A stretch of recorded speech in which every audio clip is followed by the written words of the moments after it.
Did you ever think you'd see Richie Aprile doing a downward-facing dog? Killing Richie Aprile was the single biggest mistake The Sopranos ever made. And yes, that includes the finale blackout. Richie, because of his life experience in prison, he has a sensitivity to the plight of women. There's a strong case to be made that Richie Aprile was the most authentic character ever to slither his way onto The Sopranos. David Proval's performance had the unsettling precision of someone who had not studied the psychology of men like Richie, but had known them, sat across from them, maybe even owed them money. Thought I told you to back the fuck off, Beansie. I did. The twitchy menace, the half smiles that could collapse into sudden violence, the air of a man who came out of prison, not reformed, but sharpened. This was no caricature.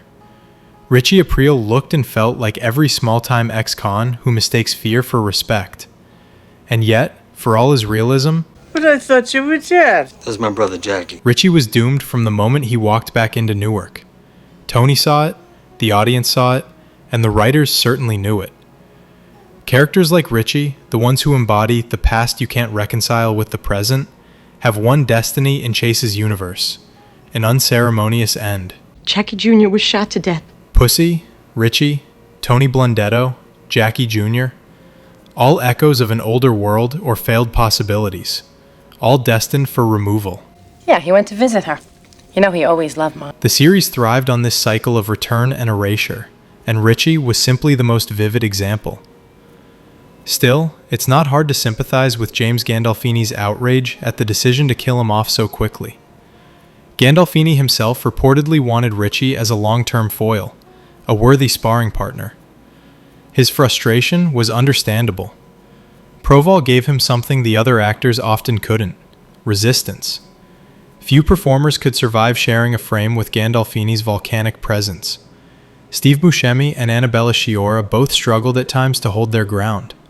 Even Proval, excellent as he was, occasionally cracked under the weight of Gandolfini's sheer gravitational pull, his face betraying admiration instead of menace.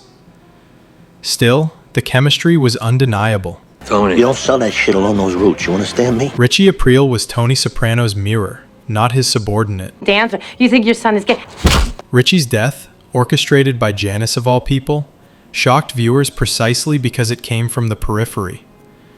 To be dispatched not by Tony, but by his erratic, manipulative sister seemed absurd.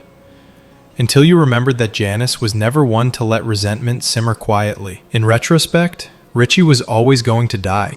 Silvio says we can't take. The man carried himself with such relentless defiance that survival was impossible.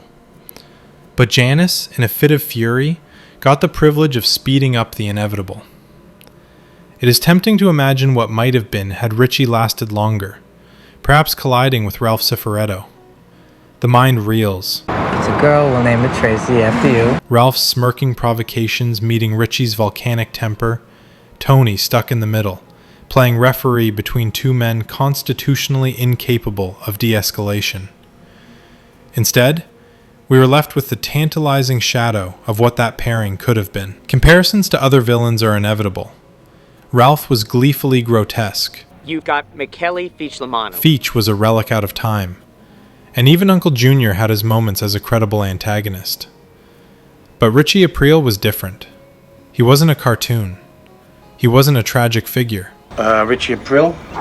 He was the closest the show came to portraying the authentic sociopath lurking behind suburban strip malls and banquet halls. His dead-mackerel eyes, to borrow Saul Goodman's apt phrase, conveyed a psychopath who didn't need to raise his voice to terrify. Anton Chigurh of No Country for Old Men may be cinema's most chilling killer, but Richie Aprile remains television's most unsettling. Proval's casting was itself a masterstroke of irony. Taking the sign of a civilian over me? Rejected for the role of Tony, he channeled that fury into creating a character who could believably stand as Tony's equal. Not Italian? Irrelevant. James Caan wasn't Italian either, and no one doubted his Sonny Corleone. I'm old school, Janice. Proval's authenticity came not from ancestry, but from the way he carried rage, frustration, and false bravado in every gesture. It's the jacket! The jacket. He was the guy at the end of the bar who once had power, lost it, and came back convinced he could still run things. That authenticity is precisely why Richie resonated so deeply. Many characters in The Sopranos veered toward operatic exaggeration. Paulie with his cartoonish paranoia, Ralph with his theatrical cruelty. Veal Parmesan sandwich. Richie, by contrast, felt ripped from a police blotter. His menace was mundane, the kind of violence you could imagine happening in a diner parking lot. This shit with your brother. It's been building since I got out. For some, Richie was the character who most resembled the actual, low-level mafiosi who shuffled out of prison in the 1990s, clinging to their past relevance and incapable of adapting to a changed world. Fucking creep. Oh, Rich? And yet, admiration for the performance should not be confused with affection for the man. Richie was loathsome. Said I gotta build a fucking ramp on Beansie's house. The brutal assault on Beansie alone placed him in a category of irredeemable scumbags. His treatment of Janice veered from opportunistic to outright sadistic. That so many viewers still recall him fondly is testament not to Richie's likability, but to Proval's skill in making disgust compelling. To be despised that thoroughly is a form of artistic success. Richie's gone. The tragedy, if one can use that word for a man like Richie, is not that he died, but that he died too soon. Well, he's not satisfied with the current leadership. One season was hardly enough for a character so volatile, so perfectly suited to destabilize Tony's reign. I want you to sanction the hit on Ralph Cifaretto. Richie Aprile deserved at least the runway granted to Ralph, if only so we could have watched the two of them combust in each other's presence. We buried him with pine cones all around. You did? Instead, Richie was dispatched after one spectacular season, his ashes scattered in the pinecone imagination of fans who still mourn his absence. It's the off-duty cops. Of course, The Sopranos was never striving for documentary accuracy.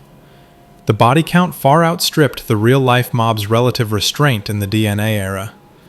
Tony's therapy sessions stretched believability, as did the police's remarkable disinterest in investigating half the corpses piling up across New Jersey.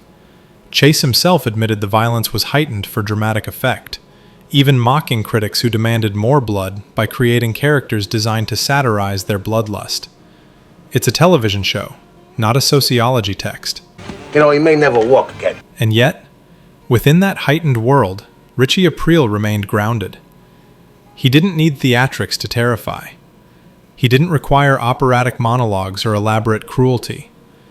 He merely entered a room and exuded danger.